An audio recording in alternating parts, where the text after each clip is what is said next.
প্রিয় দর্শক, এই হচ্ছে সেই আয়নাঘর, যে আয়নাঘরে শত শত মানুষ গুম করে এখানে রাখা হতো এবং বছরের পর বছর তারা এই অন্ধকার গহীনে থেকেছে।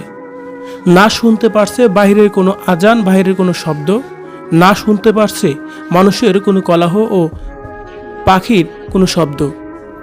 এই অন্ধকার ঘরের মধ্যেই তাদের বছরের পর বছর কাটানো হয়েছে। নাম দিয়েছে আয়নাঘর।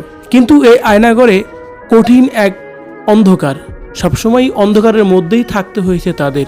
সত্যি এই আয়নাঘর থেকে যারা বেরিয়েছে তাদের বর্ণনাগুলো শুনলে যেন রীতিমতোই গায়ের লোম দাঁড়িয়ে যায়। কতটা কষ্টের মধ্যে দিন পার করতে হয়েছে তাদের।